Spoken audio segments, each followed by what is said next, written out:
बहुत ही मशहूर Chinese proverb के मुताबिक जब आप एक नई लैंग्वेज एक्वायर करते हो, ये उसी तरह से है कि आप दुनिया को एक नई खिड़की से देख रहे हो। इसमें कोई शक नहीं है कि जब आप एक नई लैंग्वेज हासिल करते हो तो आप मुकम्मल तौर पे ट्रांसफॉर्म हो जाते हो बतौर शख्सियत, क्योंकि दुनिया को देखने के लिए आपके पास नए इंटेलेक्चुअल और फ़िलोसॉफ़िकल लेंसेज आ जाते हैं। इसलिए आज हम बात करने जा रहे हैं इंग्लिश लैंग्वेज के ऊपर, जो कि एक इंटरनेशनल लैंग्वेज है। बेशक आप स्टूडेंट हों या प्रोफेशनल हों, बेशक आप पाकिस्तान में मुकीम हो या बाहर जाने का इरादा रखते हों, अंग्रेज़ी ज़ुबान को सीखना बहुत ज़्यादा अहम है। और इसीलिए मैं स्पोकन इंग्लिश की सीरीज़ लेके आया हूँ आपके लिए, ताकि आप इस ज़ुबान को बेहतर अंदाज में समझ सकें।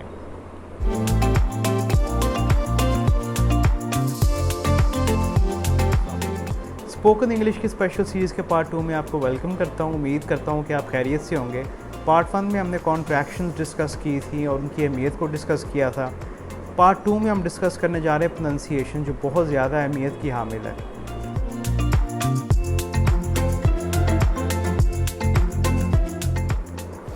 क्या प्रोनंसिएशन मैटर करती है? लैंग्वेज एक्विजिशन के हवाले से बहुत ही अहम क्वेश्चन है जो पूछा जाता है, और इसके दो जवाब हैं। प्रोनंसिएशन मैटर करती है क्योंकि अगर आप शुरू में अपनी प्रोनंसिएशन ठीक नहीं करेंगे तो आगे जाके वो आपको तंग करेगी। नहीं, मेरा नहीं ख्याल कि आपको शुरू में सीखनी चाहिए। शुरू में सिर्फ लैंग्वेज सीखने पे फोकस करना चाहिए, उसके बाद भी आप प्रोनंसिएशन ठीक कर सकते हैं। दोनों बहुत ज़्यादा अहम पॉइंट्स हैं। शुरू में आप अपनी प्रोनंसिएशन पे काम नहीं करेंगे तो बाद में आपको तंग करेगी। और दूसरी बात भी ठीक है, शुरू में अगर आप लैंग्वेज एक्वायर करने की तरफ जाते हो, प्रोनंसिएशन पे इतना फोकस नहीं करते, तो आप ये बाद में भी कर सकते हो। तो ये आपका इंतखाब। ज़हन में रखें कि जो आपकी सेकेंडरी लैंग्वेज है उसकी फ्लुएंसी को आप कभी भी अपनी नेटिव लैंग्वेज की फ्लुएंसी से कंपेयर ना करें, क्योंकि जो आपकी नेटिव लैंग्वेज है वो आपने नेचुरली एक्वायर की है, और जो आपकी सेकेंडरी लैंग्वेज है उसको आपने नॉन नेचुरल वे से एक्वायर किया है। तो ज़ाहिर है फ्लुएंसी में फ़र्क होगा। तो टेक थिंग्स स्लोली। आप जल्दबाजी ना करें, आप फ्लुएंसी को कंपेयर ना करें, आप ये ना कोशिश किया करें कि आप तेज़ तेज़ बोलें। इसमें मसले जो है वो पैदा होते हैं। तो आइडियली जो स्कॉलर्स रेकमेंड करते हैं और जो लैंग्वेज के एक्सपर्ट्स रेकमेंड करते हैं वो ये है कि you take things slowly. Language के जो एक्सपर्ट्स हैं उनका ये मानना है कि लैंग्वेज को अगर आपने एक्वायर करना है तो उसको स्लोली करें। आहिस्ता आहिस्ता जो है, जो ही आप बेहतर होंगे उस सेकेंडरी लैंग्वेज में, वो आप एक्वायर कर लेंगे, और जो आपकी फ्लुएंसी है वो आपकी नेटिव लैंग्वेज के करीब आ जाएगी। So don't try to rush things, these things take time. Pronunciation का ये बिल्कुल मकसद नहीं है कि आप उसी वक्त जो है नेटिव्स की तरह बोलना शुरू करते हैं। प्रोनंसिएशन का मकसद ये है कि जब आप अल्फाज की अदायगी करें तो दूसरों को समझ आ सके बेहतर अंदाज में।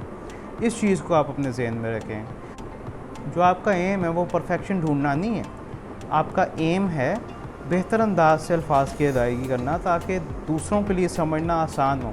इसलिए प्रोनंसिएशन समझना आपके लिए ज़रूरी है। अगर आप शुरू में करते हैं तो इसके आपको एडवांटेजेस होंगे। अगर आप मुझसे पूछें कि अच्छी प्रोनंसिएशन की डेफिनेशन क्या है, तो रॉबर्ट कामन के अल्फाज में अच्छी प्रोनंसिएशन वो है जो दूसरे बेहतर अंदाज से अंडरस्टैंड कर सकें, जो प्लेजेंट हो सुनने में, और जो आपके लिए आसान हो प्रोनाउंस करने में। तो ये तीन चीज़ें हैं जो आपने जहन में रखनी है। एक ये है कि दूसरे अंडरस्टैंड कर सकें, और दूसरों से मुराद एडवांस्ड जो इंग्लिश के स्पीकर्स हैं, और दूसरा कानों को प्लेजेंट मालूम हो, सुनने में प्लेजेंट मालूम हो, और तीसरा ये कि आपके लिए प्रोनाउंस करना आसान हो। जो लोग अंग्रेज़ी को बतौर सेकेंडरी लैंग्वेज एक्वायर करने जा रहे होते हैं वो बहुत ज़्यादा परेशान होते हैं फ्लुएंसी के हवाले से। तो आपको ये बता दूं कि आप फ्लुएंसी के हवाले से बिल्कुल भी परेशान ना हो। शुरू में अगर आप स्लो भी बोलते हैं तो ये बिल्कुल ठीक है, क्योंकि जो आपका इंसानी दिमाग है वो शुरू में टाइम लेता है उस चीज़ के साथ एडजस्ट करने में, उसके ऊपर ज़्यादा लोड होता है, क्योंकि आप एक सेकेंडरी लैंग्वेज को एक्वायर करने जा रहे होते हो, आप उसको ज़्यादा पुश कर रहे होते हैं और केमिकल प्रोसेसेस हो रहे होते हैं। तो इस चीज़ को टाइम लगता है, ये प्रैक्टिस मांगती है चीज़, टाइम मांगती है चीज़। अगर आप इसको टाइम देंगे, अगर आप इसको प्रॉपर्ली प्रैक्टिस करेंगे तो ये चीज़ एफर्टलेस होती जाएगी। तो शुरू में अगर आप आहिस्ता भी बोलते हैं, स्लोली भी बोलते हैं, तो दैट्स परफेक्टली फ़ाइन। एक वक्त आएगा कि आप फ्लुएंटली बोलेंगे, और जो आपकी सेकेंडरी लैंग्वेज है वो आपकी नेटिव लैंग्वेज को राइवल करेगी फ्लुएंसी के वाले से।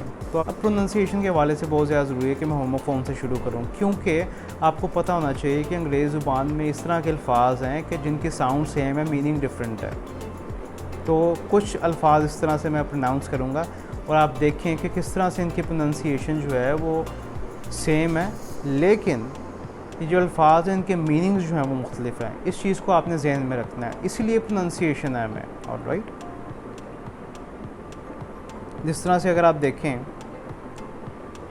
ए है, आयो आयो, ante anti, I bay bay bay, be bee, break brake, buy bye, sell cell, cent scent, सीरियो सीरियो।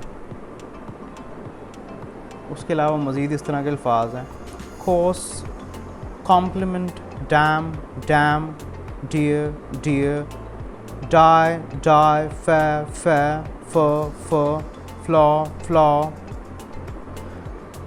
for, है, heel, here, him,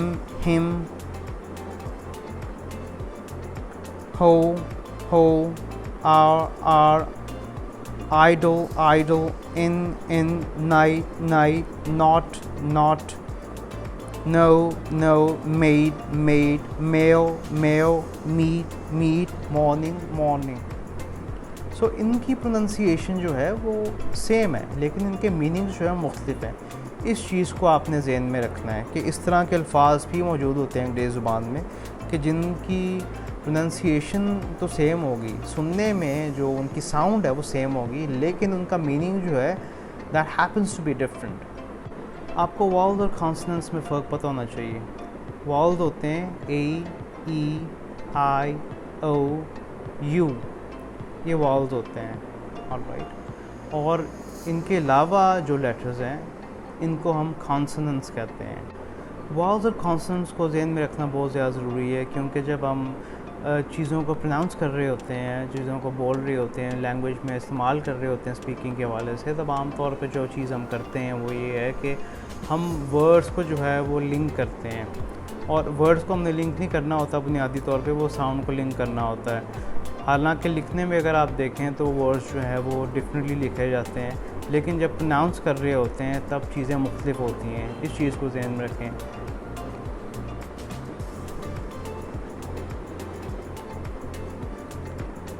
इसकी अगर मैं आपको एग्जांपल दूं तो वो ये है, टर्न ऑफ, TURN और स्पेस OFF, टर्न ऑफ। इसको जब आप देख के पढ़ेंगे तो आप इस तरह पढ़ेंगे टर्न ऑफ, लेकिन जब आप बतौर नेटिव इसको बोलेंगे तो वो एक मुख्तलिफ चीज़ होगी।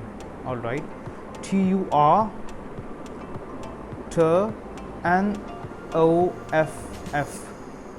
Turn off. ठीक है, तो जब आप असल में बोल रहे होते हैं उस लैंग्वेज को, तब चीज़ें बड़ी मुख्तलिफ होती हैं लिखने से। इस चीज़ को आपने ज़हन में रखना है कि लिखने में एक लैंग्वेज में फ़र्क है और बोलने में फ़र्क है। Okay, don't get confused.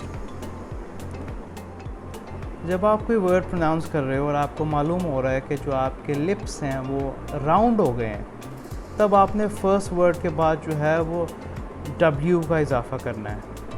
For example, अगर टू ऑफन जो है, ये दो अल्फाज हैं, तो अगर आप देखते हो कि टू, जब आप टू अटर करते हो तो आपके जो लिप्स हैं वो गोलाई में आ जाते हैं, दे आर राउंडेड। ठीक है, तब आप टू के साथ अगर ऑफन से पहले W का इजाफा करें तो इस तरह से आप प्रोनाउंस करेंगे, टू ऑफन, टू ऑफन। तो ये नेटिव्स की तरह का एक्सप्रेशन है। ठीक है, टू ऑफन। ऑलराइट, उसी तरह से अगर आप हु इज़, अगर आप इसको बोलें तो हु जब आप बोलते हैं तब अगेन आपके जो लिप्स हैं वो राउंड फॉर्म में होंगे। तब आप जब W का इजाफा करेंगे इससे पहले ठीक है, तो इस तरह से आप प्रोनाउंस करेंगे हु इज़, ठीक है। और उसी तरह से अगर आपके जो लिप्स हैं वो वाइड होते हैं फर्स्ट वर्ड के बाद, ठीक है, फॉर एग्ज़ाम्पल आई एम, देखें योर लिप्स आर पार्टिंग। अगर आप कहते हैं आई एम, तो उसमें अगर आप वाई का इजाफा करें इसमें, तभी इस तरह से साउंड करेगा I am, I am, I am. Alright, अगर द एंड को अगर हम देखें और उसमें वाई का इजाफा करें, दी एंड। ऑलराइट, शी आस्क्ड में अगर हम ये इजाफा करें शी आस्क्ड। तो इस तरह से जब आप बोल रहे होते हो इस तरह फ़र्क होता है, ठीक है। ये सिर्फ आपको बता रहा हूँ ताकि आपको एक फ्लेवर मिले इस लैंग्वेज के हवाले से, अगर आपने मज़ीद इसमें इम्प्रूवमेंट लेके आनी है। आम तौर पे कुछ वर्ड्स जो हैं जो नेटिव्स बोलते हैं उनको मिसप्रोनाउंस किया जाता है, तो यहाँ पे मैं आपको बताऊँगा कि कौन से अल्फाज जो हैं वो कॉमनली मिसप्रोनाउंस होते हैं और किस तरह से आप इनको अदा कर सकते हैं। अब जिस तरह से एप्लीकेबल जो है ये वर्ड है, इसको आम तौर पे जो मिसप्रोनाउंस किया जाता है वो है अप्लीकेबल, इसको एप्लीकेबल, ठीक है, आपने प्रोनाउंस करना है। अब जो FORTE है इसको फोर्टे प्रोनाउंस किया जाता है, जो आपकी एक्सपर्टीज़ होती है किसी चीज़ में, इसको कहता है फोर्ट प्रोनाउंस करना चाहिए। जो प्रेसिडेंस है इसको प्रेसिडेंस प्रोनाउंस किया जाता है, लेकिन इसको प्रोनाउंस करना चाहिए प्रीसीडेंस। जो काम है इसको काम प्रोनाउंस किया जाता है खाम, साम, हाम। ऑलराइट, इसमें जो एल है वो साइलेंट है। ये कुछ रूल्स हैं। अब अवेलेबल जो है आप इस तरह से मिस प्रोनाउंस करते हैं अवेलेबल, लेकिन ये अवेलेबल है, अवेलेबल, ठीक है। तो ये एक चंद जो है ना चीज़ें आपने ज़हन में रखनी है। अब जिस तरह से ड्यूटी है, इसको आम तौर पे जो प्रोनाउंस करते हैं वो ड्यूरी है, ड्यूरी, इट्स माय ड्यूटी, लेकिन ये गलत है, इसको ड्यूटी, इट्स माय ड्यूटी। तो ये बेतहाशा अल्फाज हैं जिनकी प्रोनाउंसिएशन जो है आपको वक्त के साथ साथ आएगी। तो जो ही आप इसको प्रैक्टिस करना शुरू करेंगे आप एक वर्ल्ड ऑफ डिफरेंस जो है वो फील करेंगे। अगर आप कहते हैं तो मैं आपको एक बुक जो है वो लिंक कर देता हूँ, तो अगर आप इन अल्फाज को प्रैक्टिस करेंगे तो you would definitely feel a night and day difference. So this is it for today. If you like the video please subscribe and share so that I could be more motivated to work on the third part of this special series.